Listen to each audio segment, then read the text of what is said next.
Hi everyone, Radical Gardener here, and I think today is Sunday, what is it, January 7th or something like that? 8th. No, 7th, right. We don't know. We don't care. Okay, so this is my friend Theresa. I'm so glad that she's here with me today. This is the first time I'm being professionally filmed by Nick Rancillo. Do you like to be called Rancillo or Rancilli? It's Rancilio.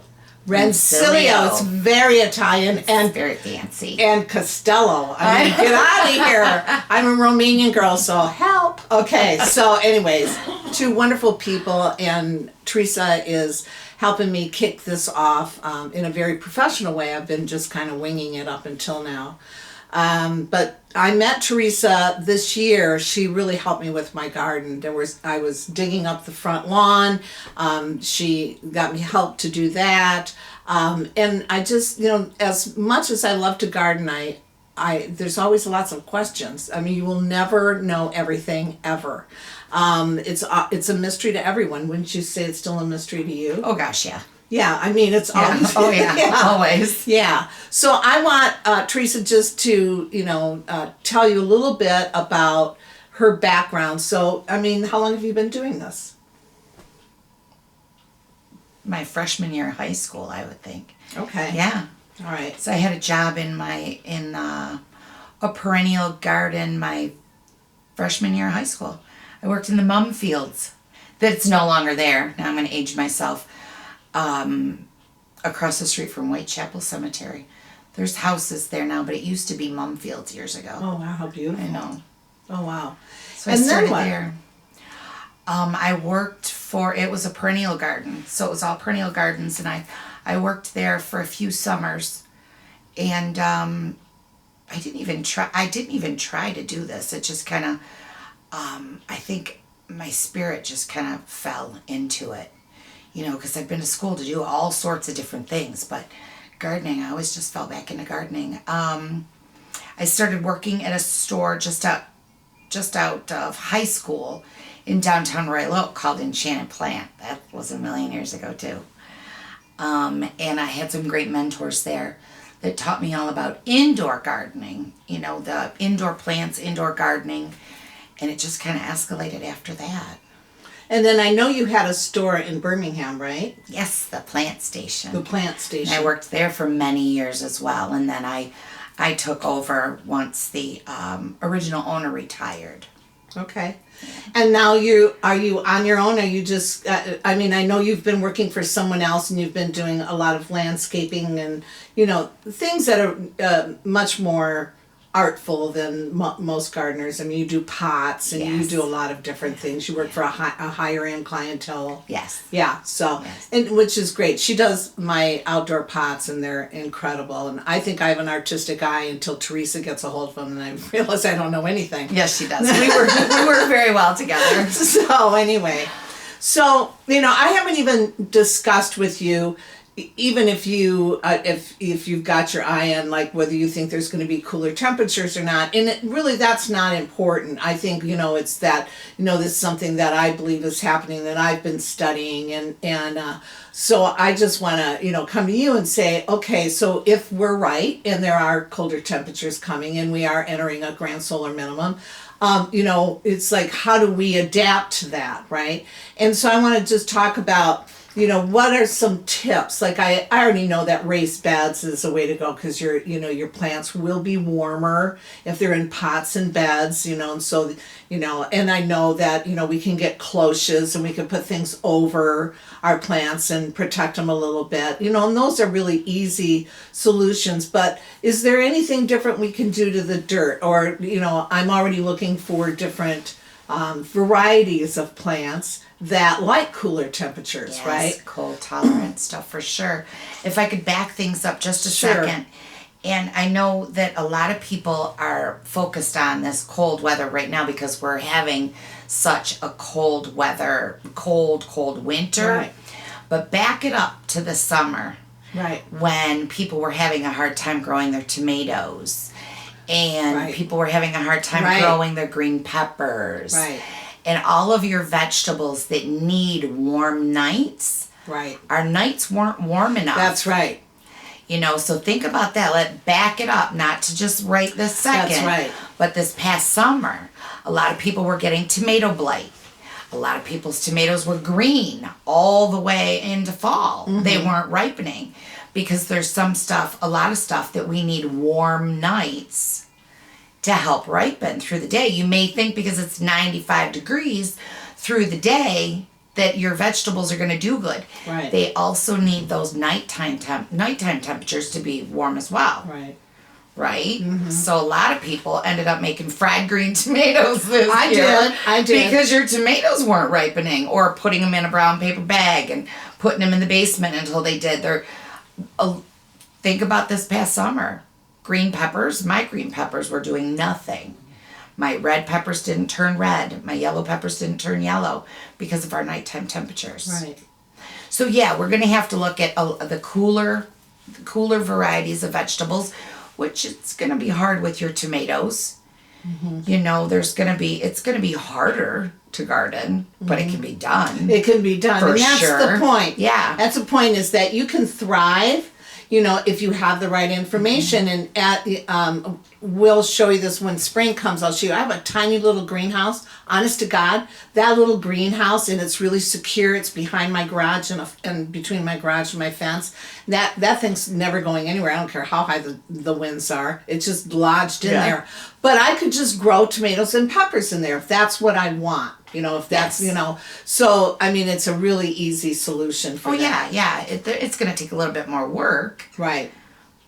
But it's better for you all the way around. Yeah, you know? And cool weather plants are great too. Some of my son's favorites that I grow in containers, in pots. Sugar snap peas. He goes out there and eats those right off of the vine. Lettuces. He loves any kind of lettuce. Kale. Loves it. Your early, Carrots. He loves all of that stuff. Right.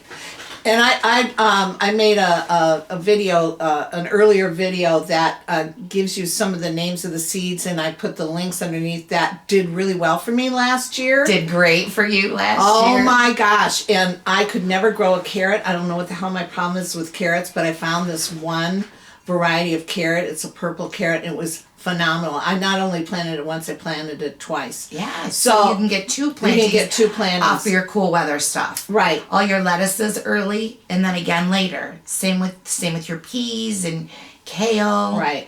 And then there's a few things you can grow. Potatoes. There's a few things you can grow all year. You can leave in the ground. My celery.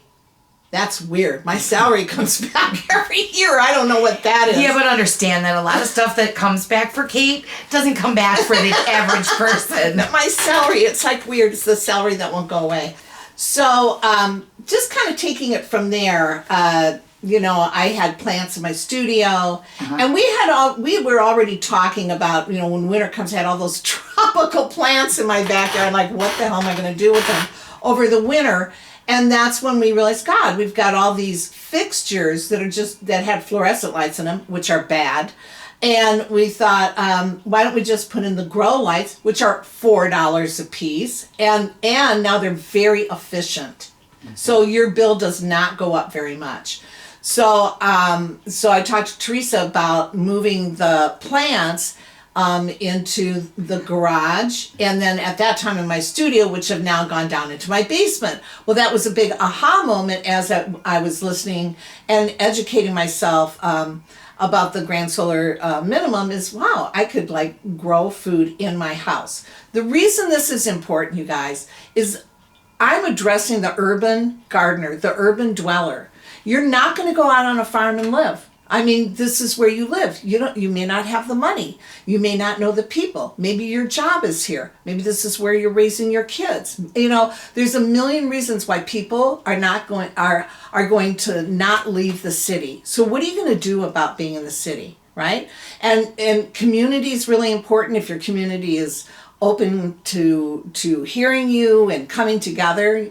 But in the meantime, what you can do is you can grow food in your house. Why don't we go down into the basement, right? Yeah, because I haven't seen it yet. I'm super excited. Yeah, it is really cute. And so we'll see you down there, okay?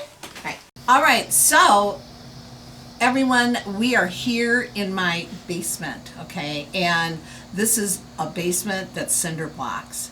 So I was forced to turn it into studio, but again, all my plants were in my studio and I had to bring them into my house.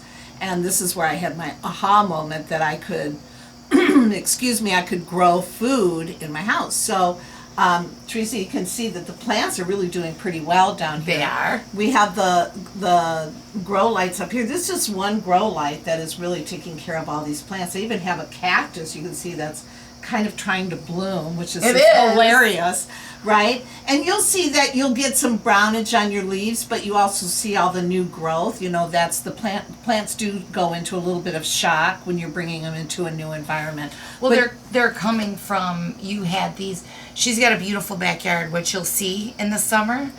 And she's got like this little tropical area for her and her husband around a hot tub. So these palms were in the direct sunlight all summer. So you're going to take something from direct sunlight and bring it down in obviously shadier area with artificial lighting, and it's cooler. So she's going to get some cultural damage. But with this one's green thumb, she'll cut those brown ones back, and she's already got 2 brand new ones coming about over there. Right. 2 new fronds coming on right away. Now, if you're growing food, you won't go through that because you're going to start the seed down here. So the seed's going to really be used to the environment, Yeah. right? Yeah. Okay, so, all right, so let's say that somebody just goes out and buys a couple of raised beds, which you can do. You can get them so that they're actually this high. They almost look like furniture. Yeah. They're very attractive. You get a couple of raised beds. So why don't you tell them what is the dirt mixture you would put in those? What is, not dirt. Sorry, no such thing as dirt when you're growing plants. You just don't even know how I got schooled on that one. It's soil. It's soil. We don't pay for dirt. We pay for soil. Okay, so what is the combination, the mixture of the soil that people should use? Well, now we're doing this indoors, right? Sure. So yeah. you want to have a lighter soil, almost a soilless soil, so to speak. So you don't want anything heavy. You want, like we did for your beds this year, was just an awesome blend. We used peat moss and compost and manure. Right? That's what we ended up doing. Canadian peat moss. The Canadian peat moss, which comes in the big, huge bricks, and compost and manure. And you used more. If you're going to be gardening indoors, I would recommend you go as light as you can, because you don't want, the heavier the soil, the more water it's going to hold. And being indoors, there's a chance that you could get the fruit flies from the water always being, the soil always being moist. So, more peat moss than anything? Yeah, for sure, more peat moss than anything. But then it's going to depend on your container as well. Okay. You know. Whether it has good drainage or not. For sure. So these are just things to play with. Right. And, you have local greenhouses. There's local gardeners. Ask questions, the web, the internet. Just, it's easy. Or just shoot me an email. I'd be more than happy to help you out. And now that... if you're in the area, I just want to shout out that Theresa is, she's for hire and she's terrific. I've just never met anybody that was more competent and more fun to work with. Well, you are. Yeah. Well, we have a good time together. We do have a good time. She really knows her stuff, and I've been around a lot of gardening, a lot of gardeners. She's really terrific. Okay, so we're going to go next into the garage. Which I haven't seen yet either. I'm super excited. Yeah. It should look like a jungle It out there. does look like a jungle. Okay, we'll go into the garage. See you there. Holy moly! Wow. I know. Most of them are. I know. He's just going through the ceiling. I know. Wow. Oh, look at Bertha. I know Bertha's hanging in there. So trim it back a little bit. Yeah. Well, like we were saying, is that this is my husband Joe, definitely co-partner in gardening. He's probably better at it than I am. And oh my gosh, I know. this Look at plant. her. She's way up there, and you got lots of new babies coming out. I know. Of her. I know. So if a tropical plant could do well in my garage. Now tell them some of the problems you can have with, any kind of insects or little mites, and what should people spray with if they do have plants indoors? If you're keeping organic, like you do, Right. you're going to want to just use a mild dish soap. You can water with it, and you can water with it every time you water. Really? Yes. That You I can water didn't with know. it and spray, and that's mostly what you're going to see. Obviously, you're going to see some cultural damage at first. These are all tropicals, and they're living in a garage, which is awesome. Right. But because of the nights being, not warm, you're gonna have some problems possibly with your insects. If the soil's too damp because it's not drying out, you're gonna get the little gnats, which don't eat much, so you don't really, unless they're really bothering you, you really don't have to worry about them. Like with your amaryllis bulbs, they're always gonna have gnats. Like I've got gnats in my house right now from the amaryllis bulbs. They don't bother me unless they get to your fruit or something. Then it's That's an issue. troublesome. Yeah. Right. But like stuff like mites, spider mites. Mostly in the winter you're gonna see spider mites, and that is from not watering on a regular, getting yourself on a nice schedule. Now, can you use neem oil? Oh, for sure. All right, And- so neem oil is a great thing to have, especially, I don't know if everyone's plagued with it all over the country, but I know here in Michigan is for that little white moth that you think is so sweet flying around in your garden. It's not. It's evil. It's awful. It's awful. What it's doing is depositing little eggs and films on especially those vegetables you love, like the kale and Any of your cabbage type of Yeah, plants. they Those love are it. cabbage loopers. they love it. So neem oil in the morning, and then it won't bother the bees, correct? Right. Okay, neem oil, you can find it anywhere. Spray every morning, trust me, every morning. Yes. Every morning. The cabbage loopers can sometimes be tough to get rid of because they fly around. Right. And then when you're gone, they come in. Yeah. Yeah.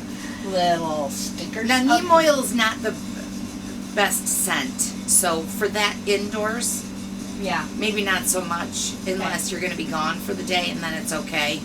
Because you might not want to smell that. Right. And Joe, what are you using when you're watering? What is that extra? Don't you put something in the water when you're watering the indoor plants? Not usually. Not usually. Isn't there something you said to put in water for the indoor plants? You can use a systemic. Oh, that's what it was. It was a systemic. You can use a systemic. And let us show you yeah. what that is. Joe likes to be off camera. He was the road manager. He would never go on stage either. All right, so here we go. And what is it, like a teaspoon to a gallon or something like that? Yeah. I made that up. Oh my God, that was right. Okay, thank you, sweetheart. She's so cute. Okay. So what's important, like if you're going to bring your outdoor plants indoors, you're going to want to start treating it with that sort of stuff before you bring them in. Oh, okay. Because then you're not bringing in the bugs. You're using the systemic to get rid of it before you bring them into the house. See, she's so smart. That's why I love her. So thank you so much, Theresa. I love you. I'm so glad. I know how busy you are. She's going on vacation tomorrow. She works so hard. So, anyways, and so are you going to have a website or anything like that? I'm going to help her. I'm going to help her. So I will putting the word out for Theresa, the plant lady. If you want to get a hold of her, you can do it through me, and I will make sure that she gets that information. Thank you so much. The Radical Gardener here, my friend Theresa Costello. And may your garden always grow. Thank you. Always. Thank Always. you. Bye. Bye.